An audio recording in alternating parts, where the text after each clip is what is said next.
to try to talk about what we have done so far for the build, because there are some stuff that we didn't document, and I realized that especially for people like us who are so just like brand new into it, it is really helpful to see like the beginning stages where everything is still so new and you're just trying to figure out how to go about things. So this is the way that we are doing things. We're still very much in the beginning stages of everything, so anything could happen at this point. We have our house up for sale.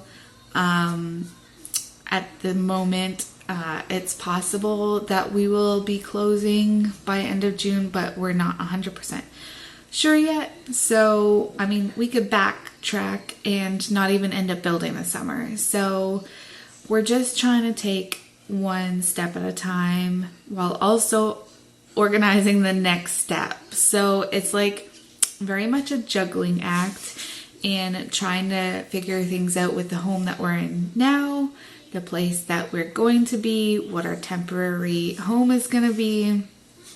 It's very much a juggling act, and just trying not to stress your whole way through it. And I'm going to apologize in advance because I have kids running around behind me and TVs, so we're going to do the best that we can here. So I'm going to try to remember everything that's happened so far, but I can't guarantee I will. So if I think of anything, I'll try and add it in later, or if you have any questions, go ahead and feel free to ask, and we can help with whatever we can. So, yeah, she's outside, isn't she?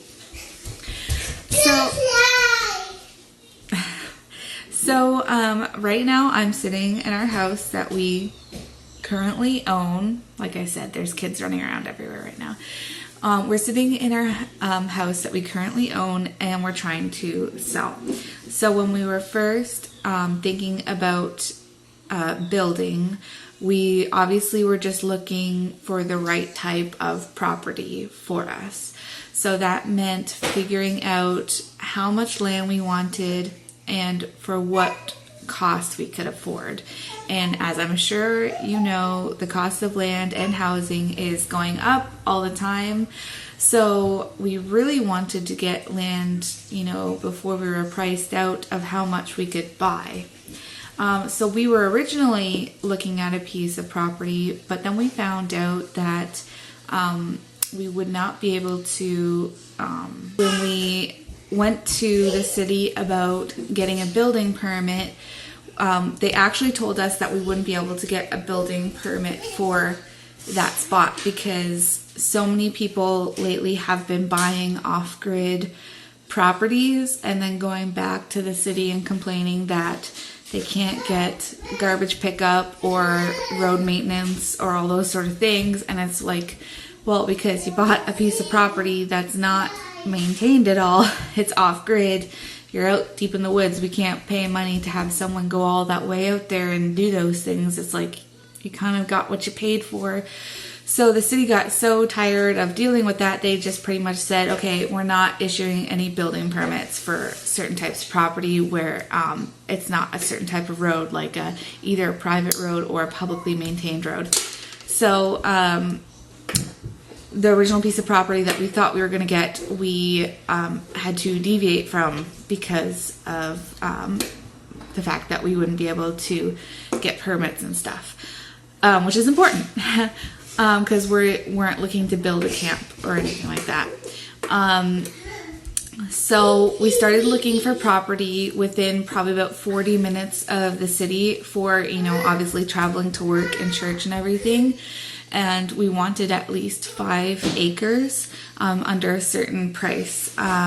So that also meant that we were looking for a piece of property that we could have road frontage on, so we could put a driveway there, and that had power lines, because power lines are super expensive to get put out into the middle of nowhere, and that was maintained, so like plowed and garbage and recycling, all that sort of stuff.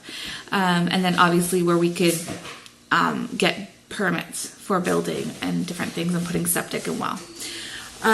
So that really starts to filter through a lot of properties out there. At first you think there's tons of property out there, and then you start to filter all the things that you have to go through to be able to build on it, and it really starts dwindling the list of available properties. So we looked in a couple places. There were a couple pieces of property that we really liked, but then through connections we found out that it may not have been the best area to build a house for family, so we had to lean away from that. Even though the property was gorgeous, the area and surrounding neighborhood was not good to have around kids and stuff like that. So we actually ended up, long story short, buying privately from someone that was selling on Facebook Marketplace. They were listing their property. They had split up. I can't remember how much land they had, but they're splitting up property and selling it for around 8 acres. So we went and looked at that, and it is on a little bit of a more like rough road, as in like dirt road.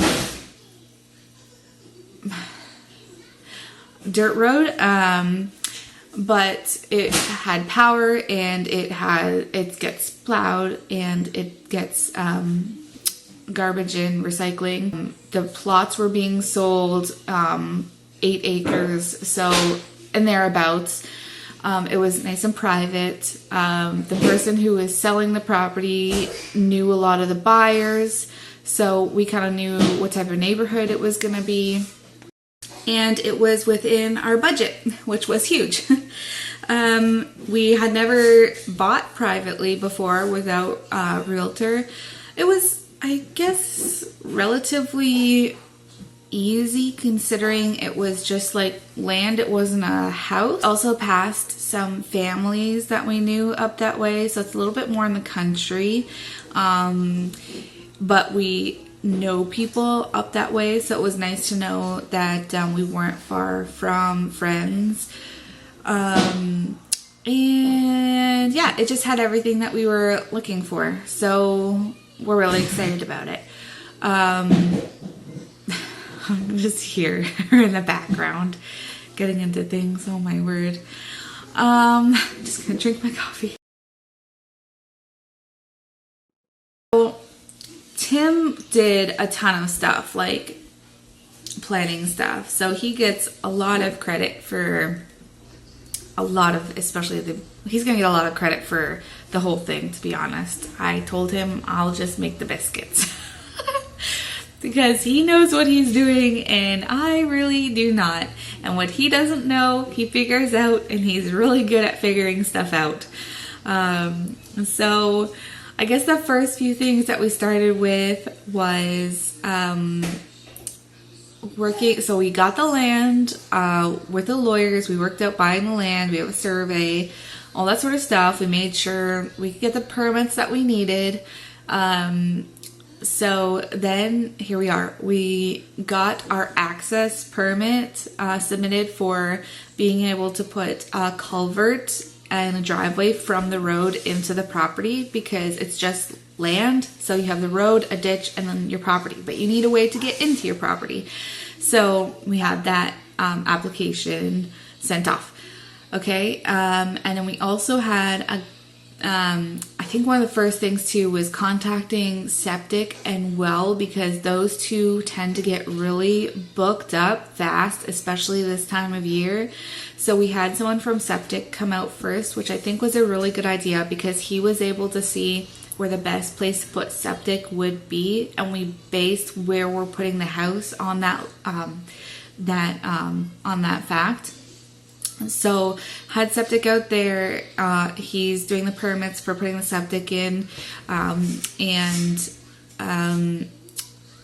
that helped us figure out where the house was going, and then we were able to book him in for a certain point in the next month and a half, I would say. We're getting this stuff set up before we get our RV parked out there, which brings me to the next spot, which is we had to get a guy out there to, we're hiring out to do the driveway and stuff. There's some things that we're doing ourselves, and there's some things you just have to hire people to do for you.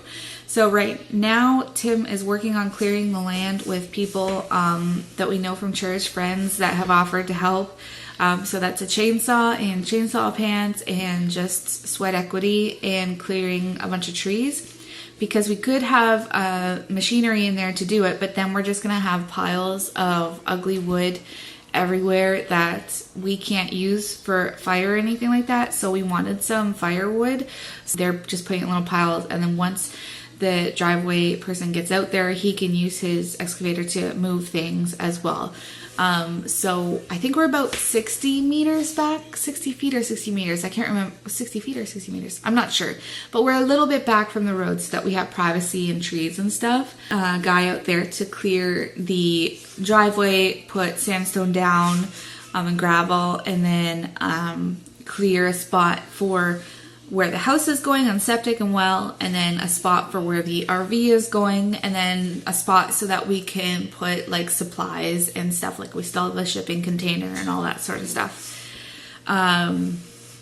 So once that's done, we'll be able to move our RV out there, which is another thing that we've already gotten done.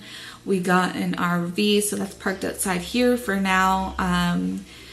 The only thing is, when we got it delivered, it was damaged, so they are now having to come back, the tow company, and take it to be fixed. So hopefully that doesn't take too long, because that is our home for the next little while. So I called the tow company and told them what happened, like right afterwards, and they said that they were going to have a guy out to look at it. So they actually have to haul this away now and take it to a repair shop, and they are supposed to be fixing it for us. So hoping that works out and that actually happens. It's supposed to take a few days, so hopefully by maybe 2 weeks from now it should be all fixed. So I've been told it'll take 1 to 2 days. I expect it to take longer than that, just based on communication and how long that's taken, but hopefully it's not too much longer.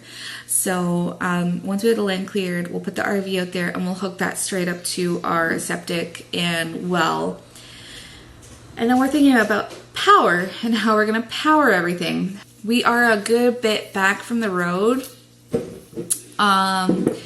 so it might cost money to get NB Power out to put a pole out. We contacted them for estimates, and we still haven't even gotten an answer back from them about coming and estimating.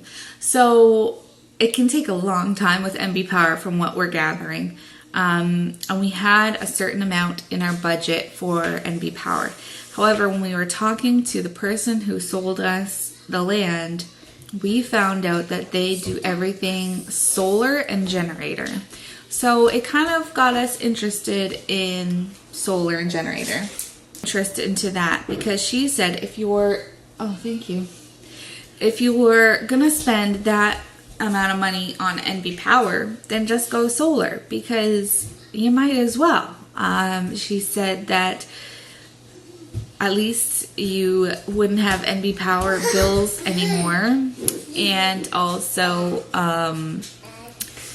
they were very adamant that their system is very good, because we were concerned about like power outages and everything, and she said people have asked her up there about power outages thinking that she was with NB Power, and she said, I don't know, we never have power outages because we're solar and generators, so we're always good. Because that is a big thing out here in the Atlantic, especially in the winter. You can get power outages, and last year some people were without power for like a week, so it happened. So we actually went to their house, and they were kind enough to give us a tour of their setup, which was so awesome. They have the most amazing setup out there that they built from scratch. Like I'm talking ponds and coops and chickens and guinea fowl and goose and duck, and they have the dogs, and they have the solar setup. They have a setup for like a canning area and a wood stove and raised bed gardens, everything that basically like I want to get into on our property. So we were curious to see how it all works, so we got to ask them a lot of questions. So we are very interested in doing solar power and probably generator, and then some form of heating, like either ultimately one day we want to get one of those outdoor like wood stove type things, and it like vents heat to both the house, and it can go to a garage, and it can like heat your water too. So we're looking at alternatives. Like we don't want to go all crazy with alternatives because you can go so far another way. It's like, okay, like come on, like live with like modern day stuff, you know? But we're just looking to see what will save us money long term, be more sustainable, and is also just better, like just a better setup. Like we just don't want to go with something that's always been done a certain way. We just like to look into options, and then that way too we're not reliant on things. If the power goes out with NV Power, or there's huge price increases with electricity, all that sort of stuff, like it just kind of gives us a little bit more freedom and options, I think, in the future. And with solar, you can start off with a certain amount and you can gradually build onto that. And you can also buy used solar panels. There's just so much stuff that we're learning. So we'll keep you up to date with, you know, all that stuff as we do it. Obviously, we have not got the systems yet, but we're just trying to weigh all the different options with things. So there's that. And then what else was there? So we have also like our building permit and stuff sent off. Oh, one of the first things too that we did once we got the property was a request for like a civic address, because this is just land. There's no home addresses there. So we got that. Once we submitted the request for a civic address, I think it took about like a week to 10 days, something like that. And now we have an address. So we have 2 addresses, which is really cool. But soon it'll just be 1 address again. But yeah, that was just so cool to like, I don't know, this has never been anyone's address before. We created a whole new address. Like, wow, we put this spot on Google Maps. Yeah, it's just funny. Anyways, okay, so we got the civic address. I feel like there is something else. Tim has ordered trusses and the ICF, and joists and all that sort of stuff. So we've got orders in for building, what's the word I'm thinking of? Building supplies. You know what? Okay, so like ICF and joists and all that sort of stuff. Tim's all into that. I don't know this stuff. Anyways, I'm just trying to remember it all. But you have to obviously get those orders in so that you can have stuff on the move, because you don't want to leave it to last minute. Which brings me back up. We also did our blueprints. So what we did is we got this was like a couple months ago. We downloaded just some different kind of layouts that we liked from the internet, and then we just like sat down and like drew out where we wanted things in the house. And then we like were measuring things. We were kind of comparing things to how it was sized here. And like, just like it was a lot of, again, Tim, he's so smart. Just like sitting down and, you know, figuring things out and all that sort of stuff. And then we found a guy who does things for the Atlantic, who is really reasonably priced and very good with communication. He, you know, did everything that we, you know, wanted, while also making obviously the fixes that he knew he needed to make, because he's licensed and everything. So he was fantastic. And if you're out this way and you want a blueprint done, let me know and we can send you his information, because I highly recommend him.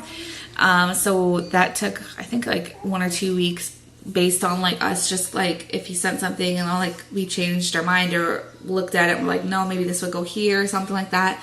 So it took a couple weeks of just kind of like back and forth and just figuring things out, and then we got that.